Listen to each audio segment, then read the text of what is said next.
Welcome, Sojourners. You have found yourself a cozy place here at Sojourners Awake. I'm Jonathan, and this is our production of The Wild and the Wind. Welcome to Season 8 of Sojourners Awake. If you have been following along, hopefully you concluded Season 7, The Fairy and the Free, which concluded with Trina's departure. Now the Sojourners, Bertie and Samoon, are still in Baldtop Library. They have leftovers to gather and more adventure on their horizon. And this episode is the story of how they picked up the pieces where we last left off, and how they choose to progress, as you will see by the end of the episode. If you are glad that Bertie and Samoon are still in the running for sojourning across Bonzarel, then go to your favorite podcasting platform and leave a rating and review. And who knows, maybe in future episodes they will be joined by other sojourners who travel along with them in this wide world. And so for now, our story continues.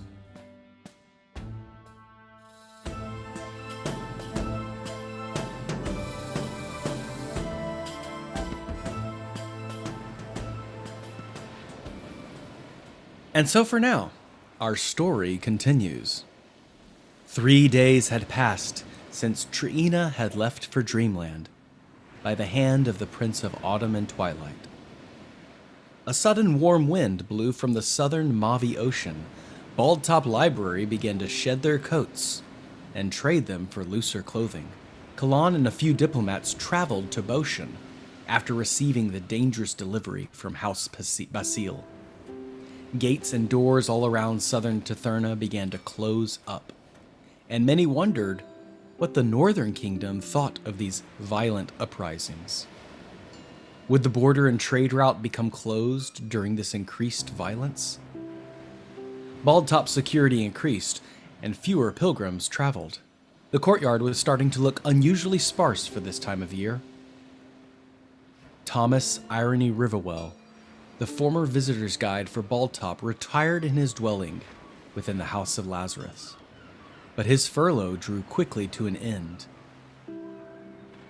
And now, as pilgrims, Bertie Cartwright and Samoon spend their time here at Baldtop Library within the courtyard.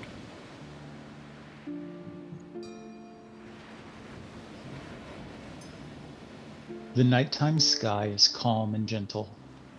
A warm springtime breeze guides the small, soft gray clouds quietly through its heavenly domain as the moon shines gracefully upon the world below.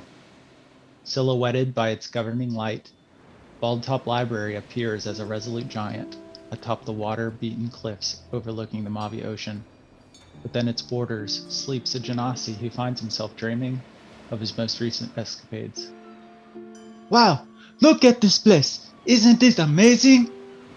An image of Trina, Bertie, and Samoon appears with the three of them standing on solid ground next to Catrick, looking up at a grandiose city skyline, shining brightly in golden rays of sunshine with people of all types whirling about on various flying objects. A voice calls out, "Do you want a bubble bath?" Absolutely, Trina says with glee. me too, says Bertie, amused by the thought.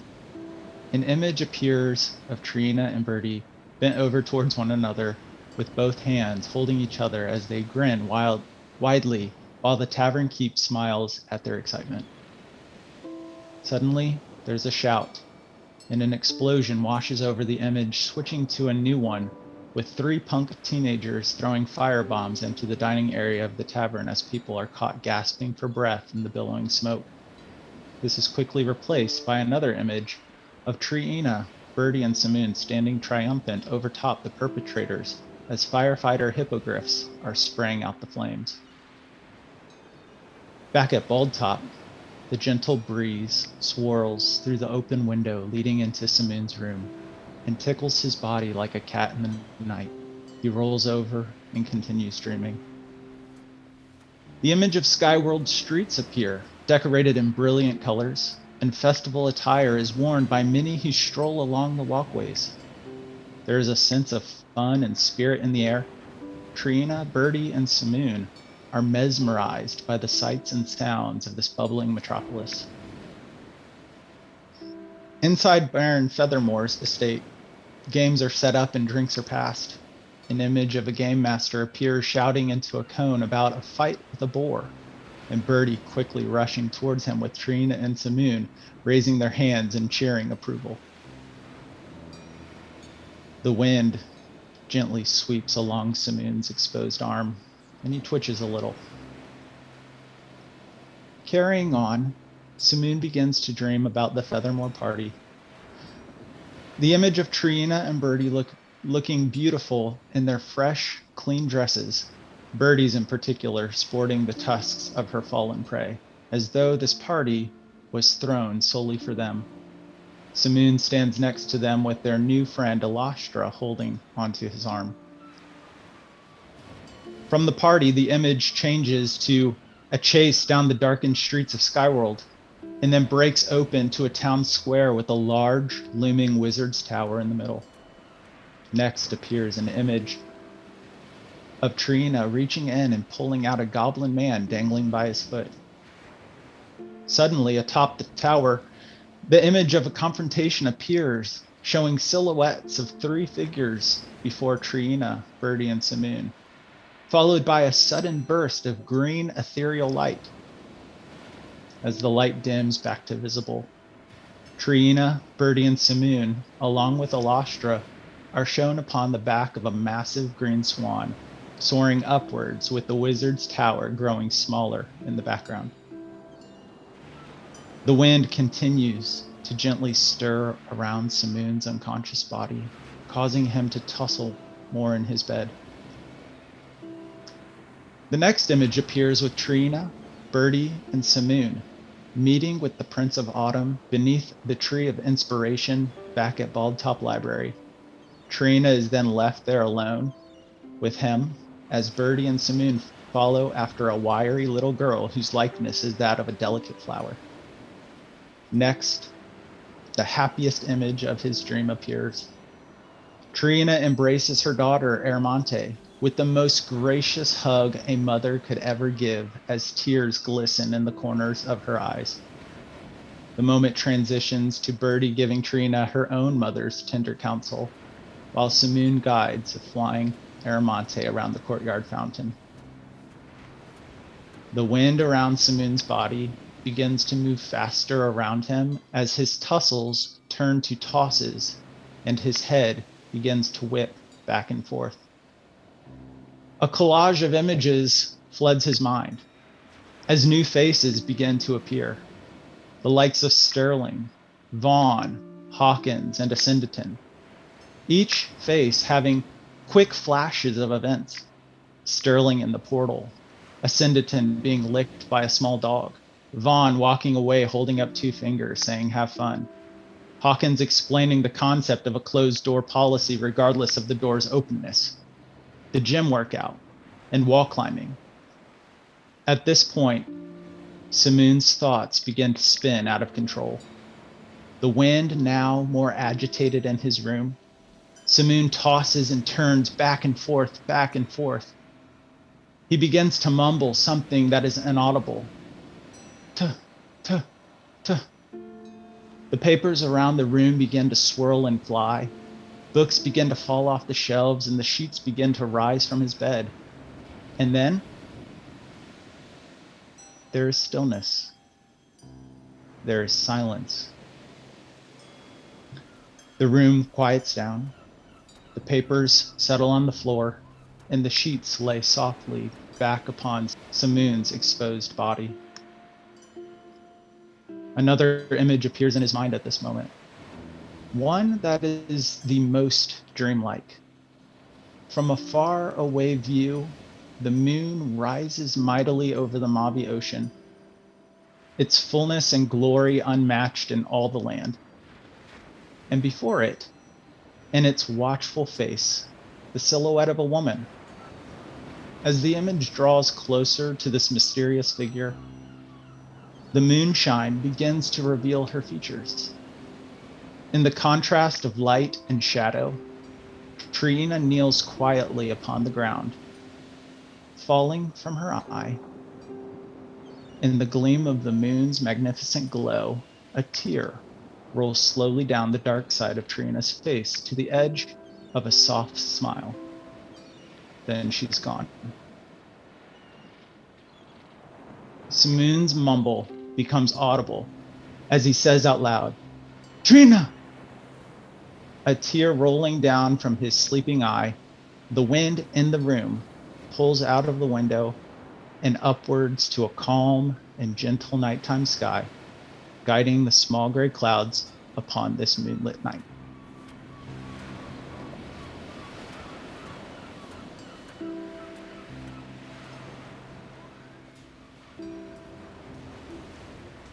Bertie, you awaken that same morning. With an adjoining wall next to Samoon and an empty bed where Trina once slept. How do you arise this morning? The window is left open, gently creaking back and forth, and you can hear the sounds of the Pilgrim's Rest beginning to come alive. I would like you to roll a d6. You have an unpleasant feeling on your body. What do you wake up to? Bertie fell asleep on her arm, and she woke up and her arm was numb and she can't feel it. I can't feel my arm. Samoon, I think I lost my arm. Samoon, she's like banging on the wall with the other hand. Samoon, you are now clearly awake as you hear thump, thump, thump, Bertie from the other side slamming on your wall, calling out your name. How do you respond? So Samoon is completely zonked out and he's just gonna, what's going on? Bertie, are you okay? And he's gonna just like shuffle out of bed, making his way towards the front door. As you rush in the door, you see Bertie is sitting upright with a loosely hanging arm, unable to feel anything or unable to use it. She's got a fine pillow mark on her forehead and a heavy pool of drool upon her bed. Samoon, something's wrong with my arm. I can't feel it. Well, I'm starting to feel it. It's coming back. She's like shaking it. She's like, oh, it hurts. The tingles. What? Did something bite you in your bed? And he's just gonna kind of start looking around the bed. Did somebody get in here? Are there any other markings? What kind of bugs make your arm go numb? Well, I don't know. We're in Baldtop. They have who knows what here. And he's just Samoon, make your investigation check. 15. You do indeed find a collection of sugar ants that have found their way from the open window and have crawled into Bertie's knapsack. I think I might have found what did it. Maybe it was these guys? I mean, they look like ants, but who knows what types of ants these might be?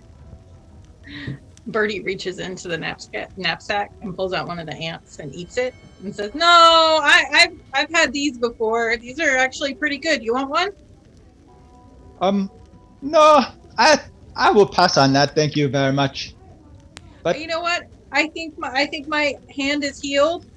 I think the magic, some sort of magic, mysterious thing healed my arm, and it feels much better now. And she's like wiggling her fingers. Oh, whew. Well, that was close, I guess. You know, maybe you just slept on it wrong, but I don't know. Better be safe than sorry. Probably. I mean, I think I had too much to drink last night, and I sometimes sleep really hard and I snore if I have too many drinks. I try not to do that very often. It takes a lot to get me to feel that way. Yeah. Well, I mean, I feel like there's much to drink too, but no, I understand. I slept pretty soundly. I was kind of sad.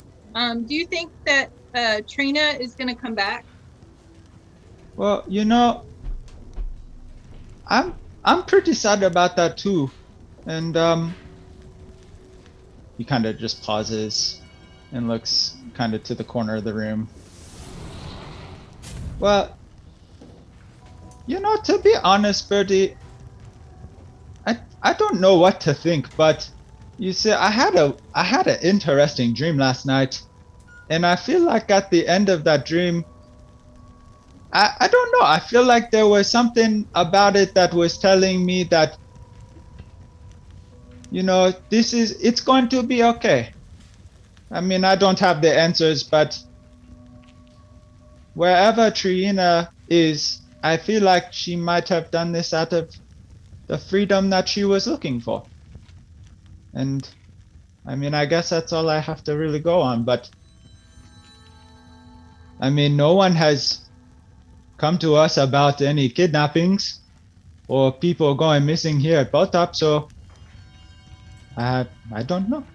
Yeah, I mean, she's been gone for 3 days. I don't think she's coming back. Can I tell you something? Oh yeah.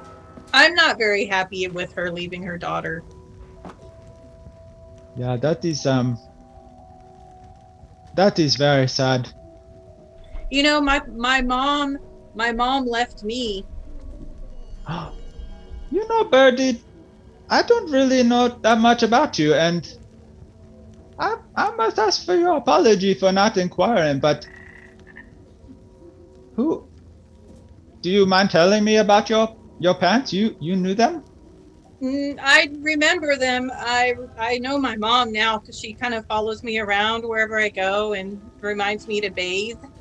But I remember my grandma, and I had a younger brother. But I was a kid the last time I saw them, and they sent me away because there was some sort of disaster. I can't remember why they sent me away, but I think the town that I was living in at the time was about to be destroyed. They didn't really tell me what was going on. They just told me that I was strong enough to make it to the neighboring town. And so I just walked to the neighboring town. Bertie, that must have been quite scary for you, I would imagine. How old were you when you did that? I was a kid, probably maybe 10. I was old enough to remember, like I remember my grandma, and I remember my mom, and I remember my younger brother. I remember their faces really well. So I think that they follow me around now because I have their memories so strong in my mind. Interesting. Yeah, I have noticed them, and they were there at the gym the other day. Samoon, if you would make an Arcana check. A 4. While Bertie explains to you the memories of her grandmother, her mother, and the little reckless one, something seems off about her story. Something that piques your curiosity. By now, Samoon and Bertie are sitting having breakfast in the Bald Top Brew. As I was saying, like, they were there at the gym, and I feel like if there were merely memories, they seem to commune with you. Like they are more than a memory. Is that so? I don't know how it works. I mean, I know that there was one night when I was a little older, after I had made it to the other town, and I was with Mr. Cartwright, the man who took me in. I was kind of lonely and I was sad, and I think my loneliness or my feelings brought them about, because that's when my mom showed up. I cannot imagine that. I mean, I don't even know who my parents are.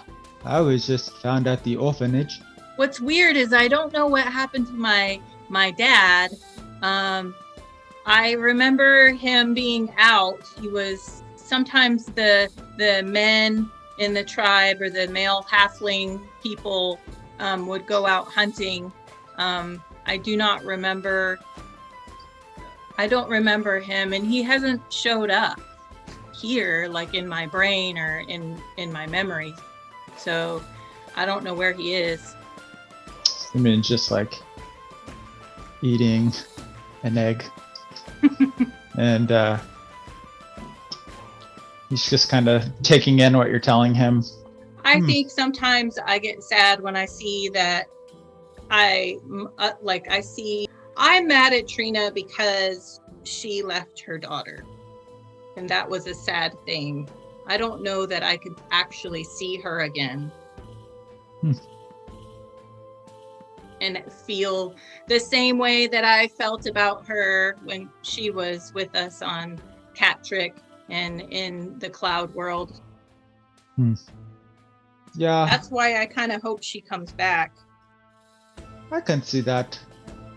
But on the bright side, Aramonte is left with the bookends and Vaughn, and they seem like pretty stand-up guys who are more than capable, so at least she has that going for her.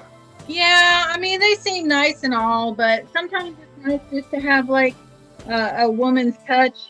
I was kind of raised by an old man after I left my hometown. I was raised by an old man, Mr. Cartwright, and he gave me my feminine features, the way that I look now and how I act, and I don't know. I can lift heavy stuff, but most people don't recognize that I'm even a woman. I remember you saying that when we were in Cloud World and you had that dress made. That was really nice. Yeah, I had the dress made. I mean, I have my own style, but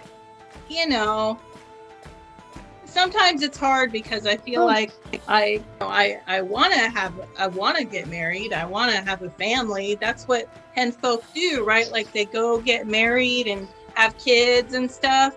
But I haven't been able to do that. By now, Bertie and Samoon, you are walking about the courtyard.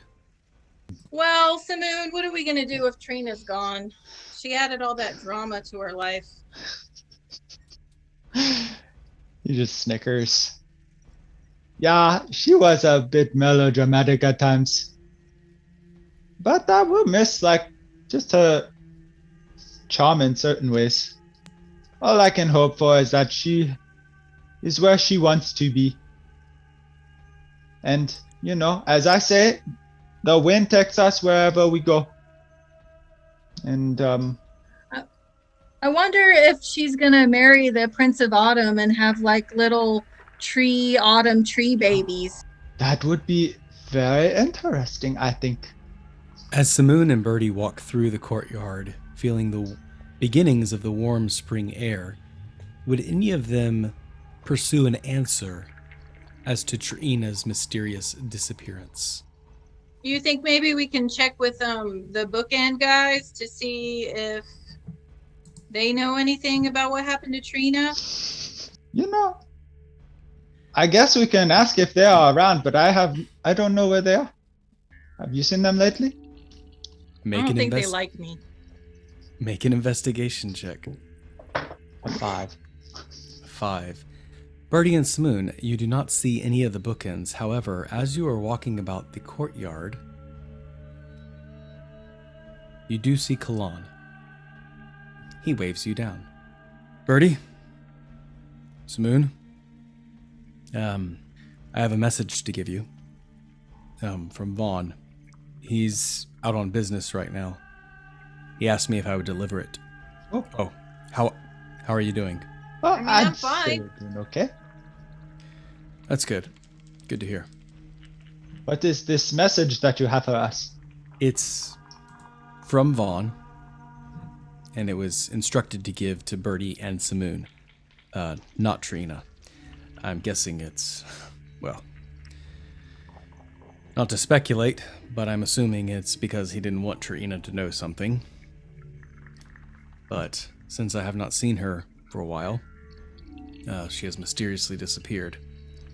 No one has really seen her since 3 days. I'm assuming, although that is a dangerous thing to do, that it has something to do with her disappearance.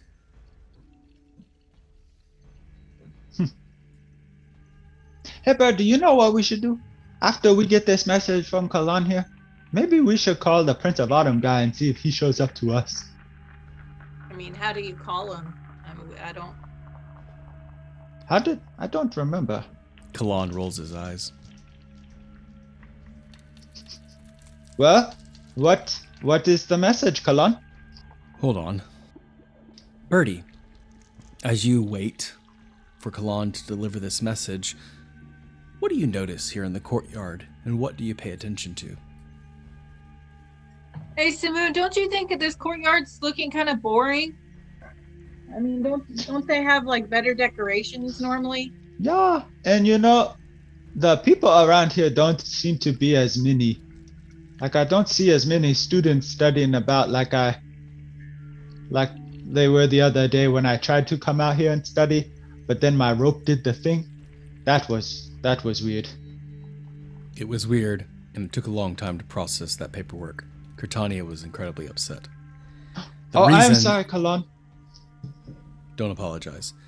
The reason there has been a lack of decoration and overall mirth is that I had just returned with the diplomats. We delivered a strongly worded message to the House Basile. How strong were those words? They were an indication that if further pranks or threats were pulled here at the library, we would be canceling all services from House Basile.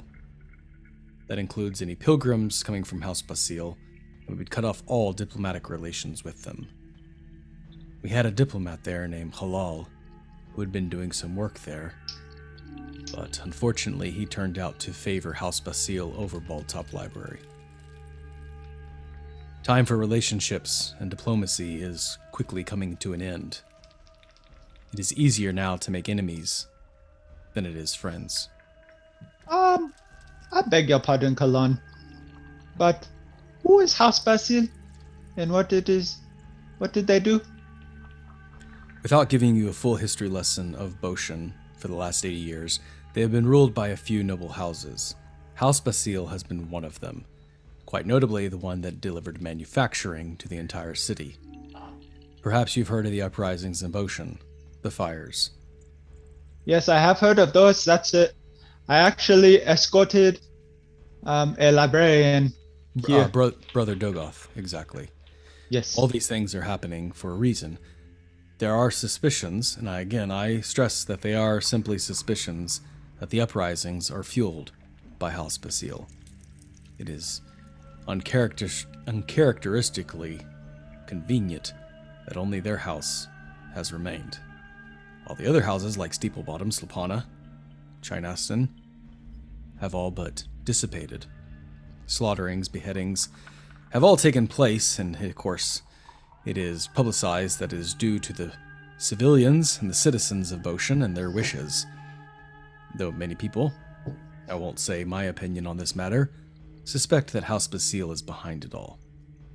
Just a few days ago, we received a shipment of packaging from House Basile that resulted in that, and he points towards the Temple of Kondanak that is slowly being repaired.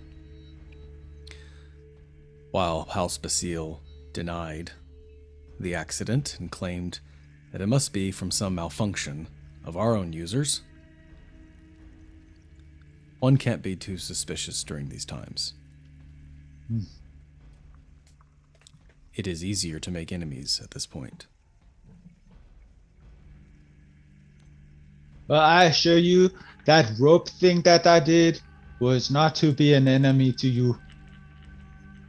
I'm just learning things about myself that I was unaware I was able to have effect on. It is not entirely illegal to cast any magic here in the Court of Air. Very much so, there is magic all around us, fueling everything. I even saw a walking plant the other day. Had to do a double take. However, it is usually not the best thing to do, for it can get out of control quickly. I hope you learned your lesson. Oh, well, to be quite honest, Mr. Kalan, I don't consider myself necessarily one to do magic. You see, I have this connection with the air, and it's like the air flows through me, and because of that, I'm able to do things. Perhaps I should just give you the message. Oh, right. Okay, well, I will give you the message. While Vaughn is not present, you're receiving this information third hand, as I understand. I assume there will be something lost in translation. Dear Bertie, dear Samoon, you are different. You reminded me what it meant to rejoice by living again. Please accept my regards. You mean more to me than I can express. And this is why I chose to disappear. No one is safe when I am around, and I am tired of being a victim. There, you have the message. Now, if you'll excuse me, Kalan immediately turns about face and walks away. Bertie, that sounded a lot like Trina, if you ask me. Yeah, I mean, I think she just did what she felt like she had to do. I mean, remember that witch lady that cut her face? Oh, yeah. I hope we don't have to deal with her now that she's gone. Yeah, me too. I don't think I'm strong enough to, I don't know, protect you from her. I would say the same. But, it kind of goes along with that dream that I had. Like, I just saw, the face of Trina, and I don't know, it just, something inside me was, very upset by it. But then when I saw that moment in my head, it was, I don't know, I just got, a peace that just kind of washed over that it is going to be okay. What do you think, though? Interrupting you at that moment, Eldon waves you down. Hey, Samoon, Bertie. Dressed in his physician's robes, he walks up to you. How are y'all doing? I'm fine. I don't have any injuries. I mean, my arm went numb. I think I just slept on it funny, but I thought it was a bug bite at first, but I think it's fine now, so... Oh, let me see it. He begins to touch and look up and down your arm and look around. No? Well, that's a rash there. Looks like you got into some wildlife lately. Some kind of exposure to something.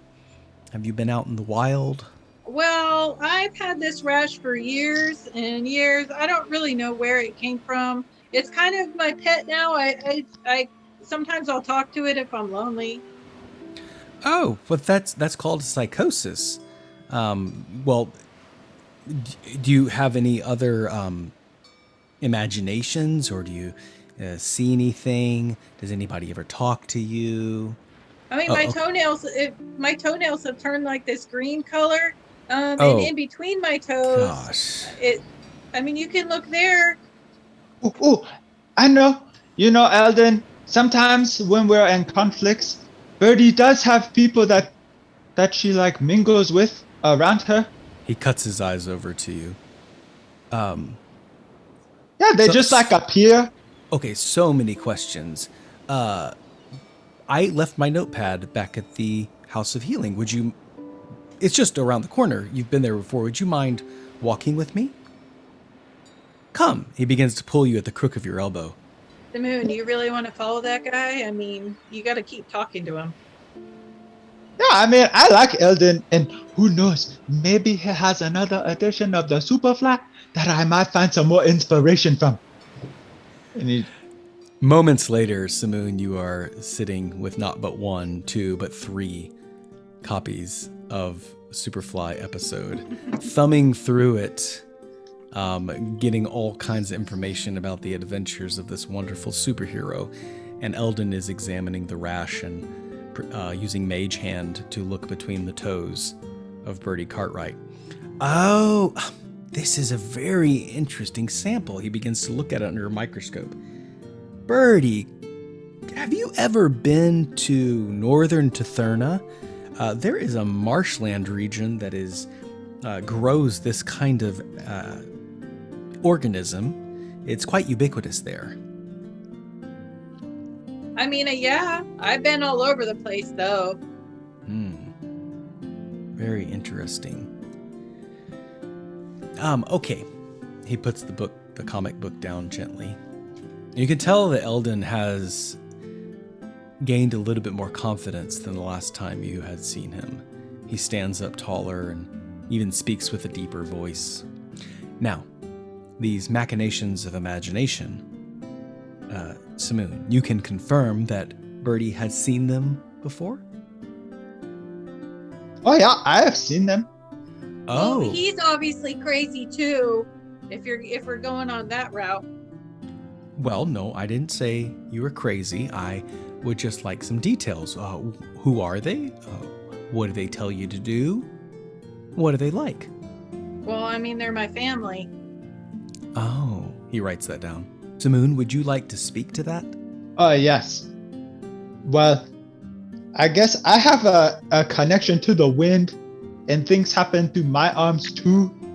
So I guess it's kind of like what Bertie experiences. I don't see people, but I kind of, when I find out something new about myself, it's almost like the wind, like whispers very, very quietly in my ear, a saying, and then, when I hear that saying, like every time I kind of say it after that, like whatever the wind did before, it just does it.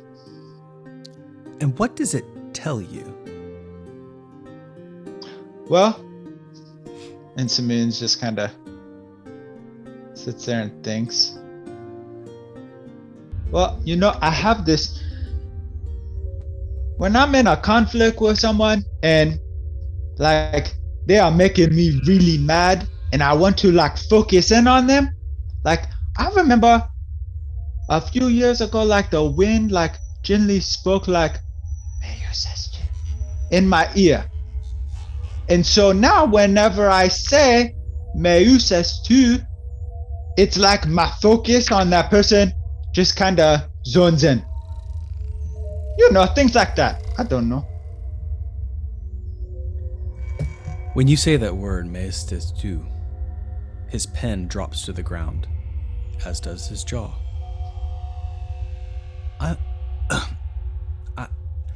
I'm sorry. What did the wind tell you? Well, it's Meuses tu. That's what I thought you said. He seems visibly shaken at this moment. Bertie. May I use this too? I'm saying it, but I don't feel anything. I think when I get mad, I don't focus on anything. He doesn't even look your direction, Bertie. He picks up the pen. Well, Bertie, I don't think the rash is any problem at all. It looks like the organism growing beneath your toes is indicative of salt marsh near Sultana of the northern region of Tetherna. It's quite possible you picked it up anywhere. It is not dangerous, a little unsightly, but if you'd like some medication for it, I can certainly prescribe that to you now. No, I'm fine. I like my rashes. They make me unique, and in a weird way, I think they keep me strong. So. There is. I have heard of that thought before. Well, the House of Healing is always open. Samoon, why don't you just keep those books if you'd like? Oh yes, thank you so much. Wonderful. Looks around the corner, I have some other people to attend to, if you'll excuse me. Motions you towards the door to exit. Oh, geez, that was abrupt. Bye. Sorry we made you feel uncomfortable. He gave me a weird look when I told him about the wind. I don't think he likes the wind. Maybe he likes it on like a nice calm day where there's no breeze. Well, I can tell you the wind likes him very much. He wouldn't say a word if it weren't for the wind. That's true. Well, at least you know where you got the green spot on your toes. Yeah, I'm glad I found that out. It's helpful, right? Helpful knowledge. Sure. By now, Bertie and Samoon are in the Orange Blossom Gymnasium, conversing while working out. You know who I've been thinking about lately? I've been thinking about irony. She says, like, in between squats. Samoon is doing bench press. Oh, you know, we should go visit him sometime. I wonder if he's still at the House of Lazarus or not. Yeah, I mean, I feel like we kind of ruined his life. Maybe we should check in on him? Samoon then reseats the bar and sits up. You know, perhaps we should. Maybe we should go say hi to him. Maybe he could use a friend. Yeah, I mean, I have nothing else better to do. I mean, I could go work again at Bobcult Brew. I don't know if they'd hire me, but... No, you know, I get the feeling like, I don't know about you, Bertie, but we were talking about our parents earlier, and, well, I never really knew mine, so to me, like, when I grew up in the orphanage, they taught me some things and kind of helped me get by, but I really feel like my life is kind of like this open page, and I just feel like I can just wander around. Like, I don't know that I'll be at Bald Top. Like, I feel like maybe there's something more for us outside of Bald Top. I mean, I've been around a lot, to be honest. I've been in a lot of different, with a lot of different people, and killed a lot of things, killed a lot of animals. I mean, I could go anywhere, really. You know, I know we've had our moments, and, you know, from the wolves, then the sky world. Like, even before those, I've had my moments, but I've not had too many. And, yeah, I don't know. I'm just curious what else is out there, because I've never really ventured far from home before. So this is really my first time. Maybe we can go to where you're from. I've been thinking about going back. I have some things to take care of. I left a farmhand in charge of my dad's cart business, and well, not my adoptive dad, his cart business, and I'm not sure how things are going. I received a letter a couple weeks ago from that stagehand, and he sounded like he was a little stressed out. So maybe we could go by there and just check it out. Yeah, I mean, we can leave whenever. I'm just saying, like, if you wanted to. Maybe we can find out more about your family when we go. You said you do not know what happened to them. Well, I mean, my family's with me. Like, Grandma, can you play a song? Banjo music begins to pick in the background moments before the apparition of Grandma upon a rocking chair manifests. See, Grandma, you're here. Mom? But Mother does not show up at this moment. The toddler, though, does show up, begins to screw around with the gymnasium equipment. You hear a couple of the attendants, the wardens, and the pilgrims. Ghost! There's a ghost running around here! Ah! Look, And the little toddler runs around and drops the shorts of one of the attendants working out. Goes off into a tornado of a tizzy before disappearing into the ether. Well, I guess Mom's busy, but I guess Grandma was here. She's good. I mean, my family follows me pretty much, but I guess if you want to go see my family or where I'm from, I'd be happy to take you. Well, I mean, it was just an idea. But these are very much like the guy said, ghosts. These are very spirit-based. Are you sure these are just imaginations? I don't know what they are. I know we talked to Eldon, but have you ever talked to them about your past? They don't talk really. They don't. I mean, they talk a little to me, but for the most part, they disappear pretty quick. They're just here for like a couple minutes at a time, and then they disappear. Well, I know that you said that your mother left you, but she seems happy to see you when she appears.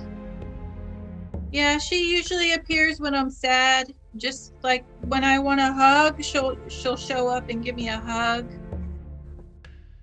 I don't know, Bertie. I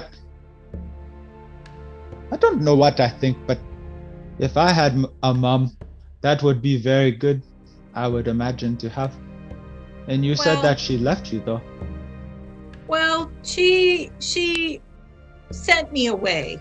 She didn't leave me. She sent me to the neighbor town. Oh. Do you want to go check on Irony? Yeah, I think that is a good idea. Let's this workout. It was a good one. Yeah, let's go see what Irony is up to.